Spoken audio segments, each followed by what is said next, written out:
Minute, Sushil Modi ji जुड़ रहे हैं। सुशील मोदी जी, ये कहा जा रहा है कि एक सुपर एनडीए बनकर तैयार हो रहा है, जो साथ में आ रहे हैं, जो साथ में थे उन्हें वापस लाने के लिए भी, और जो साथ नहीं है, जो समान विचारधारा है या फिर नरेंद्र मोदी का नेतृत्व स्वीकार कर रहे हैं, उनको साथ लाने के लिए भी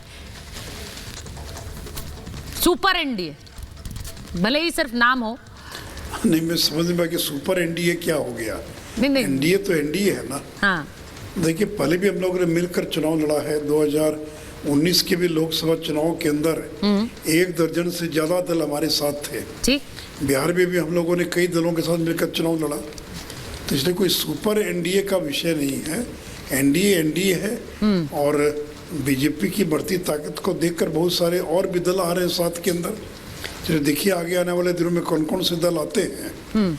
बिहार में ही जीतन राम मांझी हमारे साथ आ गए, उपेंद्र कुशवाहा हमारे साथ आ गए, तो इसलिए धीरे धीरे लोग जुड़ रहे हैं। आरसीपी सिंह जो जनता दल यू में थे वो बीजेपी के साथ आ गए। ठीक। तो इसलिए अलग अलग राज्यों के अंदर छोटे दल या जो अन्य दल हैं उनको मालूम है कि भविष्य की ताकत भारतीय जनता पार्टी है। भविष्य के प्रधानमंत्री फिर 2024 में नरेंद्र मोदी होंगे, तो लोग जुड़ना चाहते हैं भारतीय जनता पार्टी के साथ। सुशील जी, मैं आपसे पूछूंगी, लालू जी कह रहे हैं कि आप लोग नीतीश कुमार को पर दबाव डाल रहे हैं कि तेजस्वी का इस्तीफा मांगे, क्योंकि आप फूट डालना चाह रहे हैं। वो होगा नहीं, बिहार की राजनीति में अब आप फूट नहीं डाल सकते। ये कोशिशें आप भले ही कर लें, फूट डालने वाली। देखो, इस्तीफा दे न दे, देखिए अब लालू जी की उम्र 80 पहुंच चुकी है।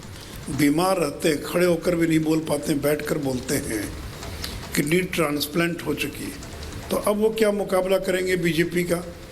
जब वो जवानी में थे, जब पूरे बिहार में घूम घूम कर भाषण देते थे, लाखों की भीड़ इकट्ठा होती थी, तब तो अपना अकाउंट नहीं खोल पाए।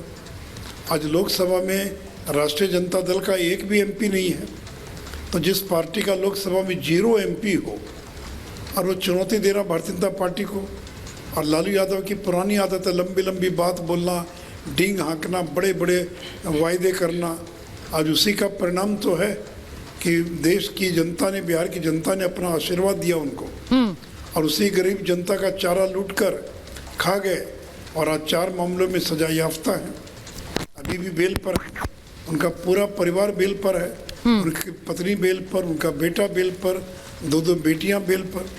तो मुझे नहीं लगता है कि देश की राजनीति में कोई ऐसा राजनीतिक परिवार होगा जिसके आधे दर्जन से ज़्यादा लोग भ्रष्टाचार के मामलों में चार्जशीटेड हैं और बेल पर हैं।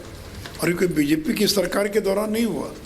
लालू जी जिन 4 मामलों में सजा याफ्ता हैं, ये तो कांग्रेस के कार्यकाल में हुआ। जब देवगौड़ा थे प्रधानमंत्री, उस समय इन पर चार्जशीट की अनुमति दी गई थी जो है।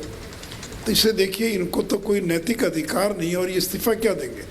यही लालू यादव जिन्होंने एक समय में कहा था, जब लोगों ने कहा कि मोरल ग्राउंड पर इस्तीफा दें, तो लालू जी ने कहा कि मैंने फुटबॉल ग्राउंड सुना है, क्रिकेट ग्राउंड सुना है, लेकिन मोरल ग्राउंड क्या होता है ये मैंने नहीं सुना। तो जिस व्यक्ति के लिए मोरल ग्राउंड फुटबॉल ग्राउंड के बराबर है, उसके बारे में क्या मैं कहूँ। जी सुशील जी, बहुत बहुत धन्यवाद हमसे बात करने के लिए, लेकिन आपने जो पॉइंट दिया है वो पॉइंट लेकर मैं आगे डिबेट को जरूर बढ़ाऊंगी। बहुत बहुत धन्यवाद।